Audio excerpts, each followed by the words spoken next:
The Profile. I'm Gary Dunn, and in the hot seat tonight is Lethal Leigh. Howdy. How are you, Gary, Leigh? how you going? Good, mate. Thanks for That's a having me. footy term, I know. It is. But, yeah. you know, from what I've heard, you are lethal. Well, we'll soon find out. Okay. So, mate, tell me, where were you born? Born and bred in Perth, Western Australia. Very much a proud sandgroper. Good on you. Went to school in Marmion, grew up in Marmion, went to Crean High School, barracked for Subiaco in the Waffle and the Eagles, so very much a proud West Australian. Jack Darling, Korean High School. Apparently, but he's probably not my favourite player for my friends that know me well. Did you meet my daughters, Jessica Dunn and Bridget Dunn, at Korean High School? Probably not your 40, though. Probably a bit I younger. graduated in 98, Okay. so Yeah, maybe. Lucky they might have missed you. Maybe, yeah. It's probably for the best, yeah. Stay away from the musos and the footy players. That's what I try to teach them.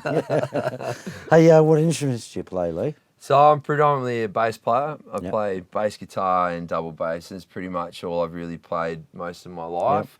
But like most musicians, I sort of dabble a bit with drums and guitar and keys and production, and sort of you kind of have to do a bit of everything these days. So yeah, but bass player. Yeah. So what was that light bulb moment, the turning point in your life where you wanted to grab that double bass or the? I think it was when I was in high school in year 8, and I've been playing the trumpet before. That started on trumpet in year 5. I love the trumpet and the oboe and the clarinet. I actually hated it. Yeah. Really, and my But parents. the school loved it. Yeah, they did. Of course they did. No, yeah. get And the my guy a parents were trumpet. really into it as well, but I just didn't want to practice. And then I stopped playing it. And then when I went to high school, I had a friend that had a guitar, another friend that had some drums, and I kind of figured out Normal stuff. Hey? Normal stuff. Normal is stuff, it? that's right. Somehow I knew what a bass was, so I thought, if I get a bass, we can get a band going. Yeah. So I convinced my dad to buy me one for my 13th birthday, and he did say at the time, if this ends up in the cupboard after 3 months, you're in trouble. So 27 years later, it's still not in the cupboard. Yeah. So, and I think the first day I got it, I learned to play the theme from Peter Gunn. Yeah. And a Metallica song, For Whom the Bell Tolls. So there you go. So what does your dad think now? Oh, I'm sure Dad's stoked. He's very proud. He loves his music. I can actually thank my dad for my musical upbringing. My parents are non-musical, not musicians themselves, but Dad's vinyl collection is where it really started for me. So I'll never forget the day of pulling out Led Zeppelin 1 and hearing in the 90s. In In the 90s. In the late 80s, early 90s. Yeah. Wow. That's when it sort of started. They're the albums we were listening to in the early 70s. Yeah, well, my dad's from that era, so he was born in 1951. So Cool. his vinyl collection, Led Zeppelin, Deep Purple, Janis Joplin, Great. all that stuff. Yeah. Cream, that really that got me started. Yeah, so. good. That's excellent. So, first band you played in? Tell me about that. First serious, kind of semi-serious band I played in was when I was in first year university in 99 at UWA. It was called Bulbasaur, named after a Pokemon. I had nothing to do with the name. Yeah. But the guitarist in that band, Reece Keeley, he played in a band called Fourth Floor Collapse, who sort of were doing things around Perth in the sort of late 90s, early 2000s. And we entered the Next Big Thing competition in 99, and I think we got on the compilation CD, which I think might be a ProCopy CD. Yeah. But from that band, the drummer and myself formed another band called Mr. Miyagi, and that was probably my first really... Wasn't that Wipe On, Wipe Off? Yeah, it said wax on and then something else off after it, but okay. Okay, wax on, fuck off. But the cool thing with that band was the singer was Darren Wiley, who's now Darren Harrison.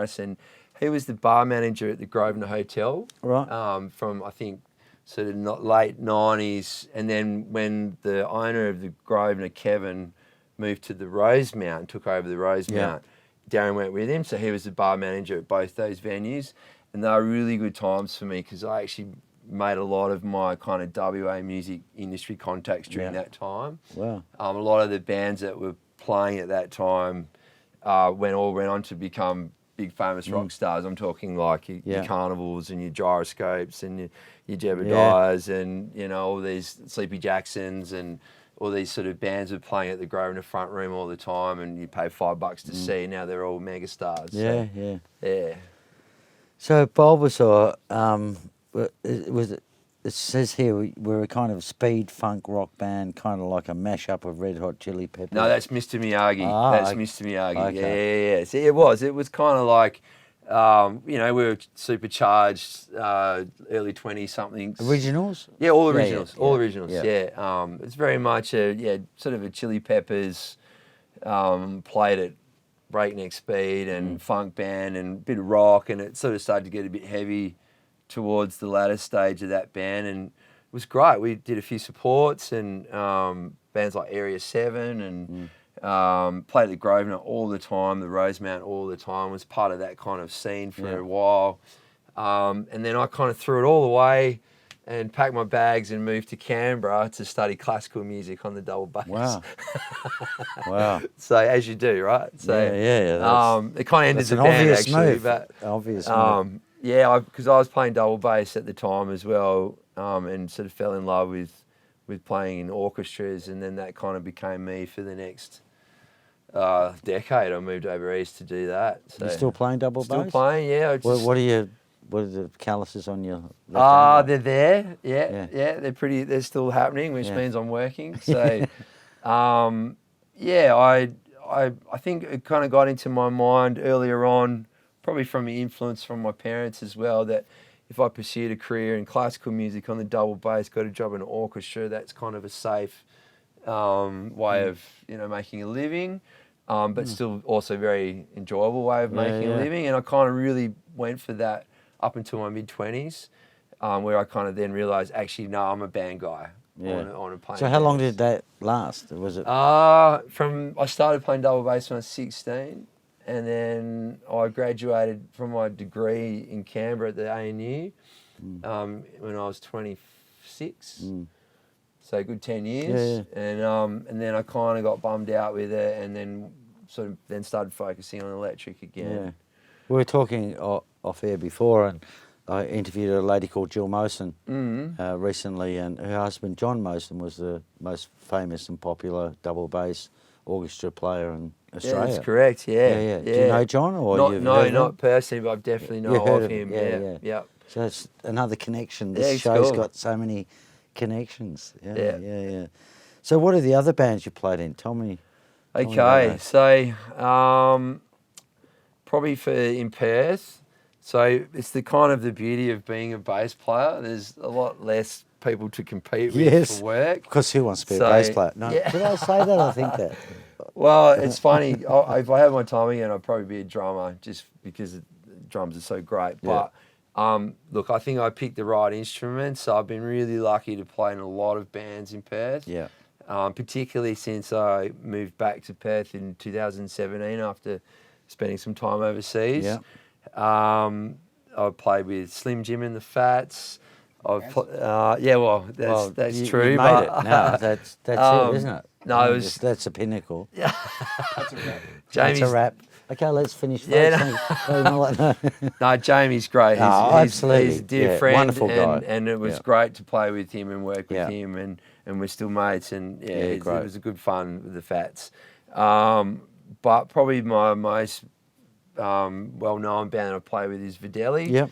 And I was lucky enough to play with Videlli for nearly 7 years. Yeah, wow. So I think I might have been their longest serving bass player for a while. I think Tony Gibbs has probably pipped me now, but that was an honour and definitely the highlight of my That's amazing, time as a musician. Because we did a Musos night last Wednesday night, and the quiz was Jamie McCandy was on Ian Falk's team, and Videlli was on Darren Reed's team. Yeah, it's an all-star cast. You know, and there was stuff going on there, and you weren't there. No, I had a gig. I had a gig. No, Alan texted me, and I was like, I was actually on a mine site in the Victorian desert working. So, but yeah, I lived over east for a long time, for 10 years, but whenever I'd come back to Perth to visit family, me and my good mate from high school, Brooksy, we'd go and see Videlli play at the Indie Bar. Yeah. Every opportunity. Great band, always great musicians in the band.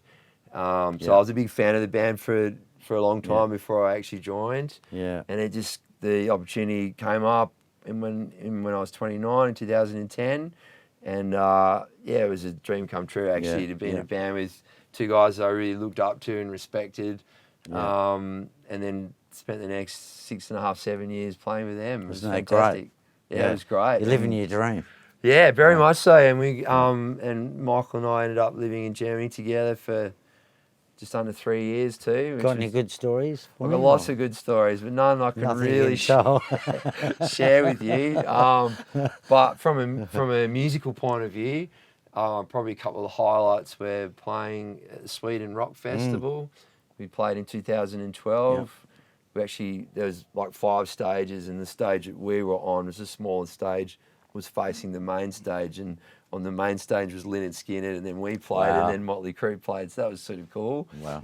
And then we got invited back to play again 2 years later and got to open up on the big stage, so that was unreal. Perfect.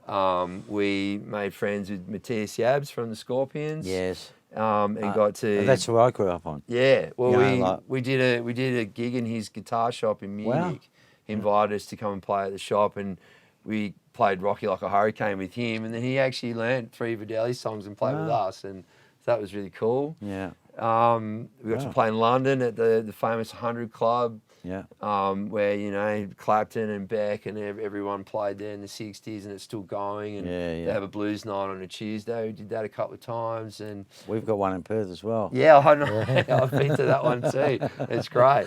You probably it's a lot played less that one distance as well. to travel. Yes, Yeah, that's it. And they serve cold beer. It's great. Well, instead of warm beer. So, a lot of really great highlights. But for me, being in that band was great because the musicians in that band were obviously, world renowned, and it was always satisfying musically as well as all the extracurricular stuff. So, well, for a young chap, you've done a bit, haven't you? Yeah, a little bit. Yeah, I've got That's a 4 in front you, of my age now. That's why they call you Lethal Leigh. Right? Fuck Leigh Matthews. Anyway. So, okay, tell me about East Killlocks. Jimmy Thompson. Ezekiel. Yeah. Ezekiel, sorry, Chris Webber. And we interviewed Chris a while ago. Yeah, cool. Yeah. There's a band called Full Scale. Yeah. It's a Perth band, essentially. Started in the late 90s again. They won, I think, the Campus Band Comp 2000. Zeke is actually from Melbourne. He came to Perth to study at WAPA to do acting, I think. Is he still going with the band? Yeah, the band's still going. We've taken a little bit of a hiatus during the pandemic, but I wasn't an original member of the band. But the band, after winning the Campus Band, they got signed to Sony BMG in the US for big money, and they went over there and didn't quite make it for whatever reason. They got really close. Zeke, the band sort of split up. Zeke went off and started a band called Mammal, who've had quite a lot of success, and he's had a lot of other projects since. And the guitar player, Jimmy T, who's still in Perth now, he ended up getting the gig in Helmet, which is a famous band from the States, and living over there for a long time. So that band's very much a very heavy kind of Rage Against the Machine sort of vibe. And we're actually, a little bit of that. It's just heavy, but it's fun. It's like it's my music from my teenage years. We don't play that often. We're sort of between members and lineup at the moment, and we've got an album that's hopefully coming out next year. So it's more of a passion project. So you've got all these things out there. Like I think you kind of have to these days to really kind of make a living as a musician. I hear a lot of the stories about how things were in Perth in the 70s and the 80s and in the 90s, and I kind of came in right at the end. You missed out, but that's all right. Well, I wish I had been around back then, but I talk a lot with Rick Whittle. Everyone would know Rick, the drummer, and he's the great thing about working with Rick and playing with Rick, and I can embarrass him now because he won't be watching this anyway, so it's all good. We can say what we like. Okay, can we? Okay, Rick's grumpy. He is. Rick is my connection to the WA music scene from the generations before, Yep. because he's been on the scene since the late 60s, and he's told me all the stories and what the scene was like and who was on the scene and the people that were around at the time and who he was playing with and who was happening and who was signed and where they've started. And so you fast forward to now, it's a great privilege for me not only just to play with Rick, but to play with the guys from that era that are around. So I did a gig with Brendan Darby. Is it Brendan Darby? Brendan Darby, yeah. Does he do he does the He does painting. He's going to do my portrait. Yeah, the Neil but I was still Diamond? waiting. Is No, that's Brendan Fosdyke. Oh, sorry, Brendan Fosdyke. Yeah. Sorry, Brendan. That's well, you got me bad. on the Brendan Darby thing. No. Like, you know, he's gonna kill portrait. me. Where's my portrait? You know, but Fosdyke, great guy. So great 40 musician. is when the age, the memory thing Yeah, starts. no, mate, yeah. Sorry, Brendan. Love him. No, He was that's great. okay. No. I've worked with Greg Schultz a fair bit. Yeah. You know, just got I've got him here. Matty T. Wall, Slim Jim and the Fats, Yeah, Flash Jamie. Nat, Greg Schultz, Radio Now, Decoy, Scarlet's Way, Brett Hardwick Trio, Five Shots, Cheeky Monkeys, the Desert Bells, the Lethals. There you go, the That's Lethal the Leads. band, yeah. Full Scale, Sleeping Giant, Ben Merito, the Fourth Floor Collapse, Jess McAvoy, Perth Symphony Orchestra. Wow. What about Mrs. And Peter? There's no Who's Mrs. the Pithers. next guy I was going to say. Hang on, Al. I'll just write Mrs. Pithers. Loved working in with here. Al. Hope to work with Al again. Yeah. I'm sure it'll happen. Was she grumpy when you worked with her? Or Not at all. She was No. all right, yeah? No. He was. It was really great. Yeah. We had a ball. We refer to her these days. He I thought he tricked me because he had his transposed button on for a couple of tunes where we had charts were written out, and I was like, that's not the key that's in front of me, but it's a what was that? transposed button. Oh, transposed. Yeah. Okay. I thought you were talking about something but else. it was a lot of fun. Al's a legend, and I think Yeah. I'm pretty sure I met him in Germany beforehand because he was over there doing the thing as well. Yeah. But yeah, I got lucky enough to I played a gig with Dave Hole last year and Dave Brewer, who was here earlier tonight, and Steve Garter. And next week we got one with Matt Taylor and Les Karski, and a bit of reunion for me and Michael as well with Rick, and it's Matty T-Wall's put the whole thing together. So yeah, it's really exciting. And I should have been a bass player. Yeah. Mate. It's different every night, and I think that's the beauty of it. My teacher in Canberra, when I did my degree, he said, you know, like, you're not eating the same thing every night. Every night you're having something different, and it was right. And I think that's the beauty of bass is you don't really strive to become a virtuoso instrumental player on your own, you know, with soloing and stuff. It's more like you're kind of like in cricket, you know, you're an all-rounder. It's a great analogy, You man. can bat, you can bowl, you can field, you can. That's kind of my vibe. That's the best you know. I've heard it explained. Yeah, there's always going to be guys and girls that are better than me, and I came to terms with that a long time ago. Yeah. So I just try to sort of know enough to get by, and pretty much any gig that comes my way. That's fantastic. Yeah. You know, end of the day, it is the bass. So if there's a C chord, you know, play a C, you'd probably be all right. You know. So. As a session musician, you've been fortunate enough to work with Olivia Newton-John, Eric Wiedemann, James Rain, Grace Knight, Ross Wilson, Angry Anderson. Yeah. A lot of that I've worked with as well. Yothi Indy, Dave Gleason, Carnival. You know, like just the list goes on, mate. Yeah, it's been good. I've been really lucky. Again, I think I picked the right instrument. Yeah. And just I think not staying in Perth as well. Like I left Perth quite young. I was 20. Went to the East Coast, stayed there for nearly 10 years. Then came back to join Videli, and then was here for a couple of years. Lived in shoebox on road. Hey? You lived in a shoebox on the road. And No, I've always taught, so I always kind of had enough money to get by. Yeah. That was a Monty Python thing. Oh, sorry, okay, mate. sorry. Just went over your head. Too young. That's the problem. Oh, I have seen a little bit. Yeah. But then went to live in Germany for a few years, and when I was with Videli, we toured there a lot, and it's been great. It's been a great ride, and I think, you know, at the age of 40, I'm really happy with how things have kind of panned out musically. Yeah.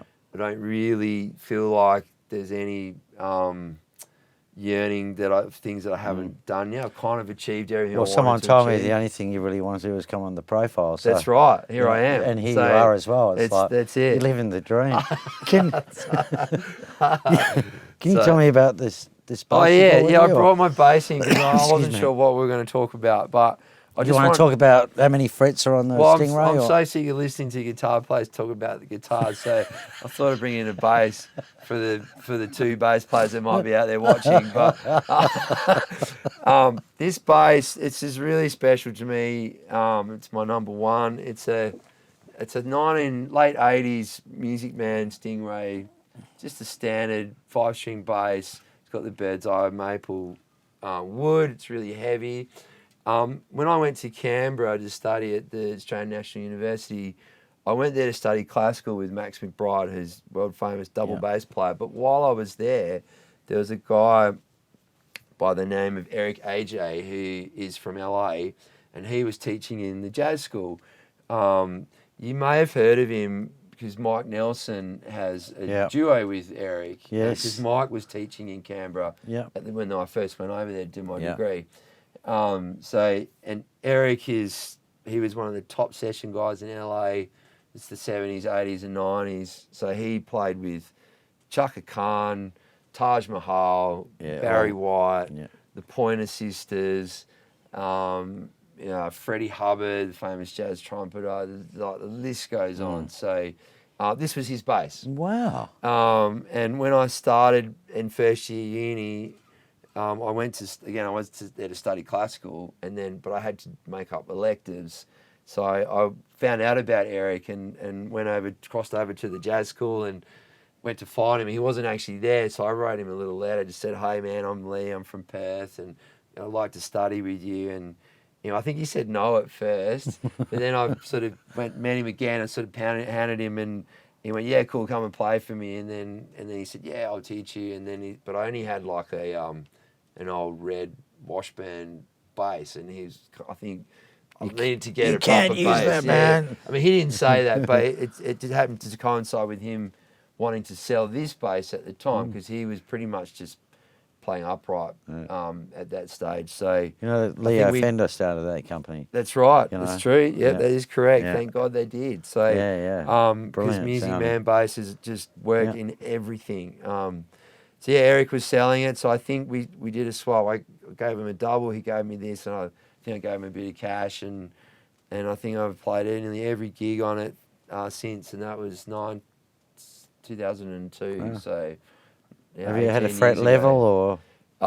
It's not really. I've had the knobs changed on it. I've had my knob changed. Yeah.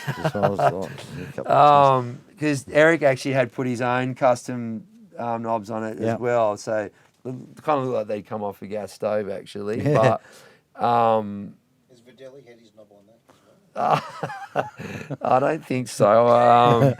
So he's got enough of his guitars to play with, but it means a lot to me. Eric, I didn't go there for Eric, but he kind of changed. He changed the things way. for me. Yeah, cool. He gave me the confidence to become a session musician. Yeah, good. And he's a really humble guy and amazing bass player. And when you play, you kind of try to channel people or so much copy people, but I think about certain when people. you're playing. When I play, I often think about Eric because it's his bass, and he's such a great player, and we're still in touch online, and cool. I think he's pretty stoked that the bass went to me as well because I've kind of done using something with it. So, exactly. I thought it'd be cool to bring it in and just talk about him and mention Eric because we all have our mentors through our life, and there's a few guys and girls through my time who, if I hadn't have learnt from them, Joan Wright, who was the associate principal bass at the West Australian Symphony Orchestra, Mihal McCarthy, who's the oral teacher still at WAPA now, Max McBride, who was my double bass teacher in Canberra, and Eric, and all really important people. Plus my high school classroom music teacher, Ross Brennan at Careen, who's still there. And I'm actually teaching at Careen now, so I'm working for him. So, and also the WA Youth Orchestra, they're really big for me in my development. and I ended up working there. You're operations I was manager, operations weren't you? manager for Yeah, 2 yeah. years, and so that was like. And you know, Aquinas College, you've tutored there as well? I teach yeah, there at the moment. I teach at a few schools. St Mary's Anglican Girls' School, St Stephen's School, Duncraig, Penrose Yeah, College. just a few. Just Yeah, a couple. Mate, you know, like, and all those people you've mentioned, it's so nice of you to mention them because Yeah, I think it's important. without that support for you, Yeah. you wouldn't be who you are. I think, it's really important, you know, to give credit where credit's due Cool. and recognition to Excellent. those people, because I can never really fully repay them for the faith that they had in me and what they gave to me. But what I'm trying to now do is pass that on to my students, you know, and, Good on you. I've got a couple of students coming through that are going to be really great. So and they're going that's to be exciting. sitting here with some other old They- fart they'll- in 20 years' time, and they're going to be asking, Mate, Lethal Leigh. I'll be oh, working God," less you know. because they'll be stealing my gigs, you know, which would be great. I can have a little rest. But Hey, good on you. No, it's great. It's really good. What's your favourite band of all time? probably Led Zeppelin. Yep. Yeah, I think that band, each member was so integral. Yeah. For me, no one can really touch them, and they really were a band. It wasn't like the guitar player was the focal or the singer was the focal. Like each one of those guys in their own brilliant. right, unbelievable, and the sum together. And I think playing in a band, that's what you should really strive for. I think. Yeah. Just it's a band. Yeah. It's about the band. It's a as team. a collective. So Yeah. yeah, I'd have to say Led Zeppelin, Yeah. but probably more recently the Mars Volta, All right. which very much is influenced by Zeppelin in the way they perform live, and the guitar player, his name is Omar Rodriguez Lopez, which is a very cool name. He looks like a young Santana, and just incredible live band. They got drums, percussion, sax. The singer's got a Robert Plant style voice, and they just go on these crazy jams, and amazing, incredible live. I saw them 4 times live at the Hordern Pavilion in Sydney, and blew my mind. Yeah. So Cool. yeah. Well, what was your favourite TV show growing up? As a kid, probably The Simpsons. Yeah. That's my kind of generation, but Yeah. I find them even more funnier now, being a father and a bit older, getting the jokes. That was a great show. Yeah. So, if you were stranded on a deserted island, and I'm seeing something here that you've sort of highlighted, but what album would you take with you? And you can only take one. Yeah, because there's a okay. whole pile of stuff. Yeah, I did. here. I ranted. You know, didn't like I? rant, rave. Well, it's You a can only- hard question. One. You got to pick one. Yeah, well, that's one it. album. So on your questionnaire, I always do a top 5, but I'll go with the one that I put first, and that was Joni Mitchell, Shadows and Light. Yeah, look. The live album. Yeah. And that's more because for Jaco Pastorius, who's one of my hero bass players. Yeah. And that particular concert, it's a live concert. He was on that day. On. He's playing. I get goosebumps thinking about it. And Joni, everyone knows Joni. Her songs, her guitar playing, her voice, just incredible live. This show. is an amazing moment for me, and I'll tell you why. Because today my wife put something on Facebook, Joni Mitchell blog. I don't know if you saw it. She won a Kennedy. Is the Kennedy Center thing? No, it was just about love. Oh, okay. It was about cool. relationships and love.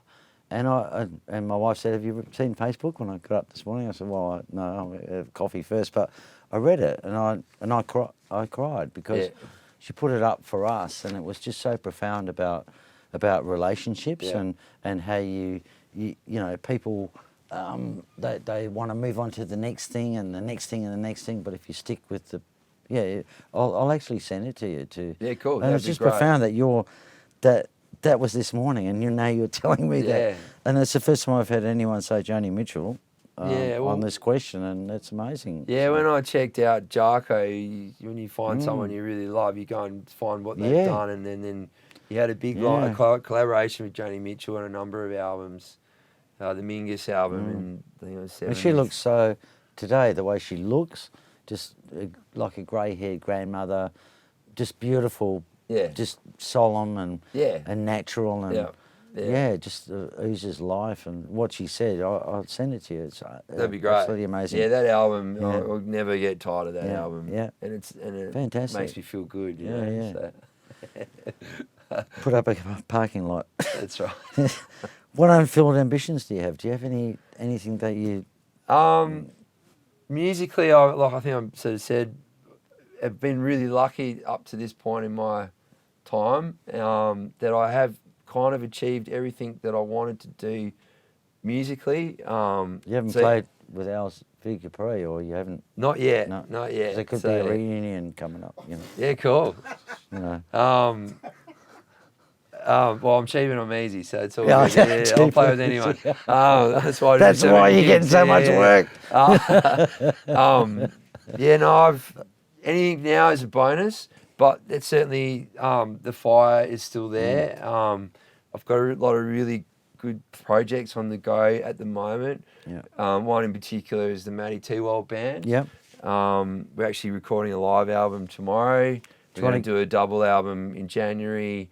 Matty's got big plans for touring over east and overseas in the future, so that's been really great. And it's a blues band. So Matty's a songwriter and. Matty, his name's on the poster. Okay. And he's got me and Rick Whittle as his rhythm section. So it's always a pleasure to play with Rick. And where's Matty from?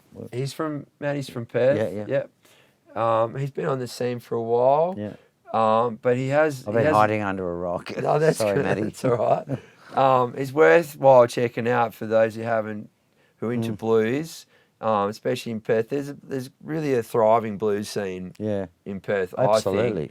I think, with Videli and Matty and Blue Shaddy and the big town players and all these big bands that there's a lot going on. Do you know the Rick Steele? Blues Club, Rick Steele. Yeah. It's great. Yeah, it's really I feel like it's thriving almost. So Yeah. I'm really excited for what's happening with Matty. Yeah. I've got a lot of really great regular gigs that I do with great musicians, and in particular, being a bass player, I love drummers. Drummers are my favourite people. Most of my friends are drummers, and like on any given week, living in Perth, I play with Rick tomorrow. Wednesday, I'm playing with Steve Judd, who plays in a band called Carnival, who's really well known in the drum people around Perth and Australia.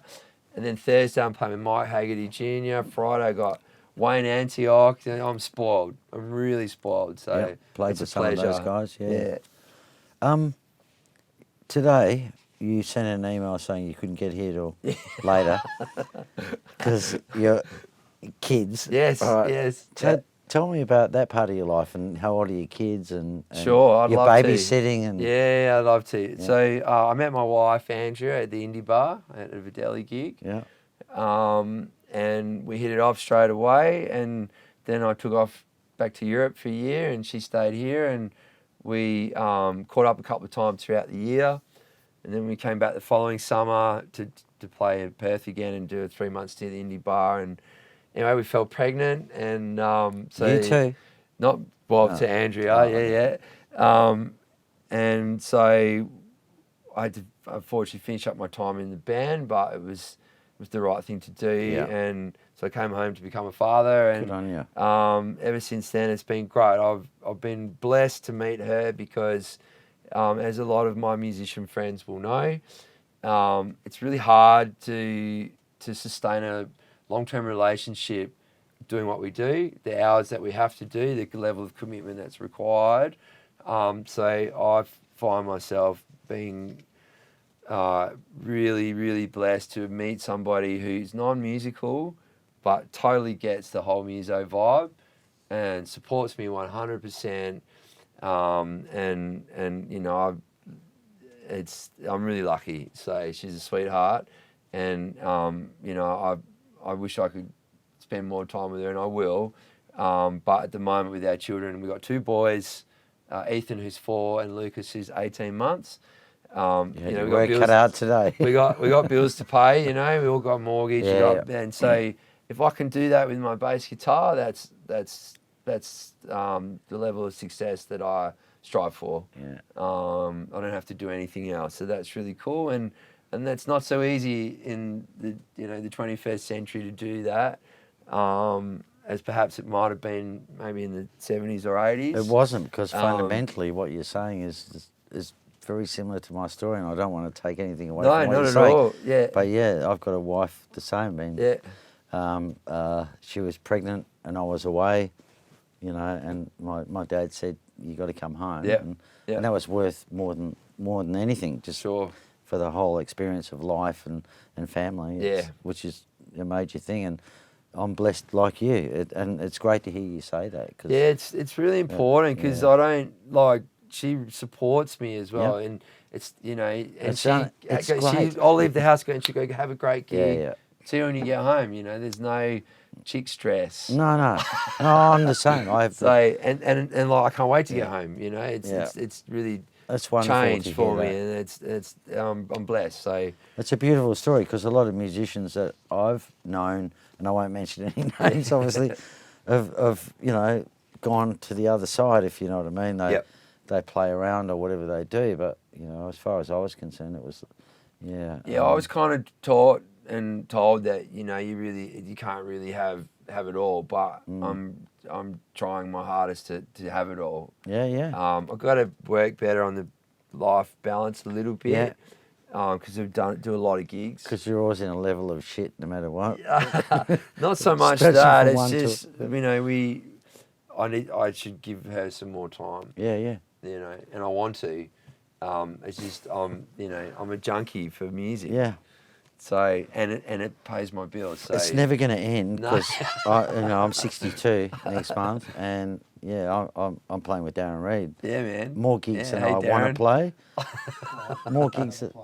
Another plug for Darren Reed, yeah. Yeah. But more gigs than I want to play, because I'm old and I work 60 hours a week at my Yeah. day gig, and Yeah. it's difficult, but I can't get that out of my system. No, It's impossible. That's right. When do you stop? No, When it's if I don't do a gig for a week and I start to twitch and feel funny and yeah. so, but I'm very lucky. Got great family life. Really happy at home. Yeah. Plenty of gigs. Working with really great musicians most of the time. Teaching, trying to give back, and it's all kind of going well. But most importantly, do you collect anything? I do. I love my footy, and my team is the Subiaco Football Club, the Okay, Lions. cut there. And That's the it, last that's 20 it. years have been really successful time for us. So I've been collecting premiership merchandise. How many premierships have they won in the last 20, you reckon? Eight. It's Eight. eight. Yeah. 8 out of 13, I think. Far out. Yeah. That's great. And it's been great because What sort of drugs are they on? well, who knows? But I'm just old enough to remember pre-West Coast. Yeah. So I remember 86 and 88 as a kid, the grand finals that they won. Yeah. And then they didn't win again until 04. And then they won in 06, 07, 08. And I was away for all of that. Then I came back. I think it was 11. Then there was 14 and 15, which I was there for, which was really cool. And 16 and 17, we lost to the Fremantle Dockers, not Peel. And then this year, 21. So and 18 as well. Yeah, so I forgot that. Yeah, it's been great. So I collect merchandise. Did you get that, folks? Did you need to repeat if I'm that? not gigging, you'll find me at Leaderville Oval every Saturday Love for the it. home games. Love it. Take the boys. I got my membership. I can sit in the members, ya. drink a full strength beer out of a glass like an adult, and have a great time. So This is going to be a real dividing question between whether this is a good or a bad interview, but are you Eagles or Dockers? Eagles. Yeah. I'm colourblind. I can't see the colour purple anyway. This so, guy is great, I tell you. Eagles, definitely Eagles. When I lived on the East Coast and overseas, the Eagles were my connection to home, actually. Yeah. Particularly living in Canberra. And Canberra's a rugby town, but I played footy for a team in Canberra called Ainsley Football Club, and actually played for a team in Hamburg in Germany called the Hamburg Dockers. Oh, wow. Yeah. So, but the Eagles were my connection to home, and it's quite an experience going to football matches when you're not the home side. Yeah. So I've been to a lot of games in Sydney, a lot of games in Melbourne. Yeah. Yeah. So, I mean, 92, 94, 2006, Yeah. 2018, 18. Yeah. 2022. Oh, I don't know about that. We'll see. Okay. I think we might be in a phase of rebuilding, Yeah, but yeah. we'll see. I think they'll obviously have a crack. Yeah, yeah. But after what happened last year, I'm not so sure. Yeah, no worries. No, look, I'm happy to go with you, Leith, Yeah. because you've got that name, that footy name. Yeah, if well, you like. I think my parents got it from Leigh Matthews. Yeah, So, yeah. yeah. And when I was a young kid, because of my colour blindness, I used to think that Hawthorn was Subi because they had the stripes and maroon and yellow and brown and yellow. So, What yeah. colour is Spot? Well, he must be old because he's in black and white. So, yeah. So you can tell black and white. Yeah. Yeah, that's about it. I've got a lot of black in my That's why you wardrobe. get on with Al. He's very black and white, isn't he? No grey areas at all there. Yeah. So, Cool. Okay, so what did I ask you what you put on your gravestone? Because I've lost my train of thought. yeah, I thought about that, and I thought maybe I should try and come up with something funny, but I just went for sentimental. So, if I could add grandfather, if I'm around long enough to add grandfather to what I've already have, I'd be stoked because I've got father, husband, brother, friend, all of that. If I could get to grandfather, that'd be great. You obviously look up to your dad. Yeah. What you said. And my mum too. Yeah. Have you asked them what it's like being a grandparent? Oh, they actually live across the road from us at the moment, so they can't get. I'll probably ask them when they're not living across the road anymore, and don't get called upon on a daily basis. So, oh mate, but I think they love it. Yeah, they love it. Yeah. So, my oldest son Ethan, his middle name is John. That's my father's name. Yeah, so right. that's really cool. And very cool. my other son Lucas, his middle name is Stephen, after my wife's dad's name. Wow. So. Yeah, it's cool. Yeah, family's really important. Oh, So mate, as those guys would know, being because they're all grandparents. Yeah. Well, apart from Strawny, but you'll get there. I sort of make the joke that I'm breeding either a rhythm section or the next halfback line for Subi. So we'll just see. Well, either one's going to be good, isn't it? Because they're both your passions. That's right. It's a place in your heart that you never knew was there. And you're not a grandparent yet. Yeah. And you'll find out one day. And no, if I could get to there, that'd be great. Yeah. So, which means I'll be hanging around for a while. Yeah, good on you, mate. My kids are pretty young. And is there something we don't know about you, Leigh? There's plenty, but tell me something. You can't give it all away.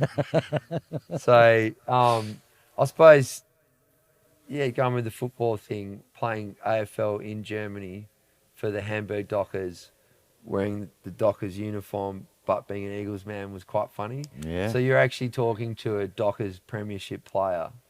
You won a premiership. 2015, 2016 Bundesliga AFL in Germany.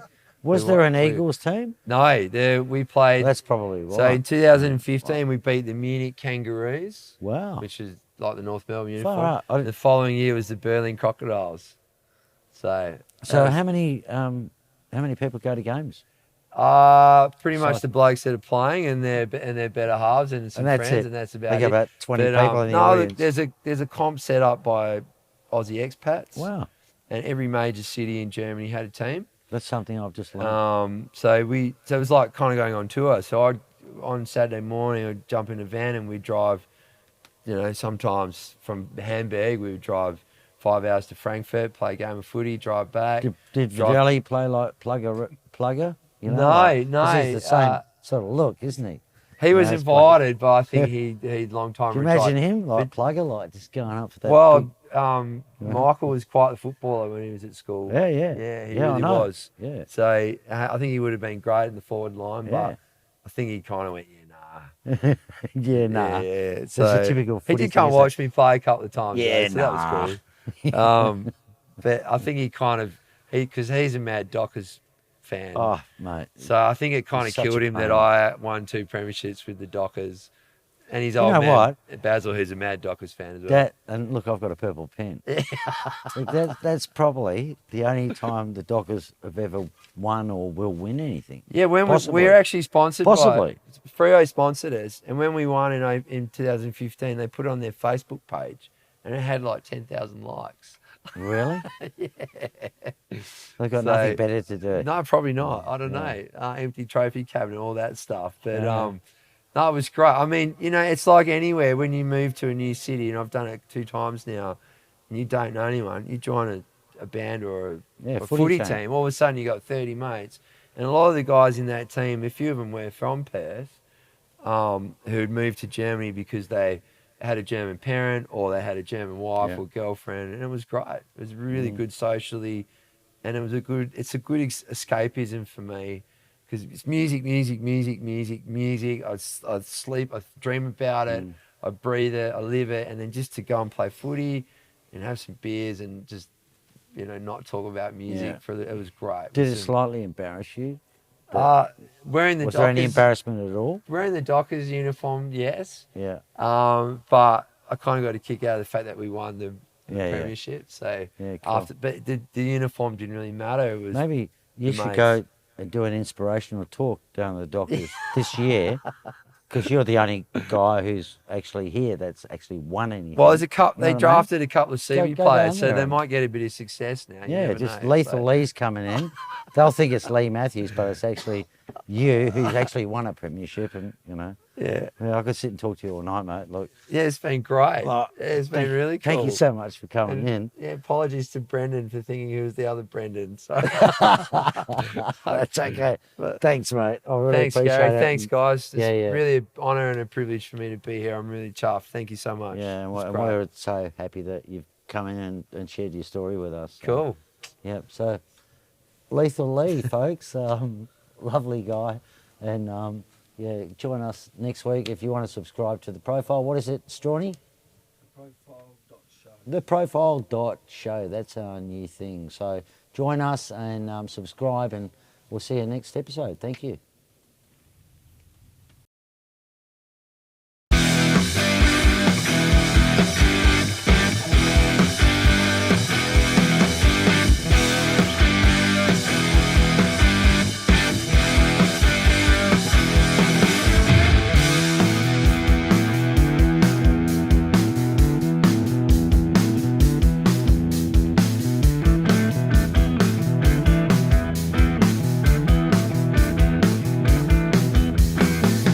I open the window to let some light in, but I just want to hide. Don't want anybody to see me like this, 'cause they know that I'm broken inside. Looking for a lifeline to pull me out of here. Looking for a lifeline to help me find my way clear. Looking for a lifeline.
At ProCopy, we can transfer audio to CD, make CD, DVD and Blu-ray copies, transfer video to DVD, Blu-ray or HD, digitise slides and photos and supply custom USBs. You can see more details at procopy.com.au or call us on 089375 3902 for more information.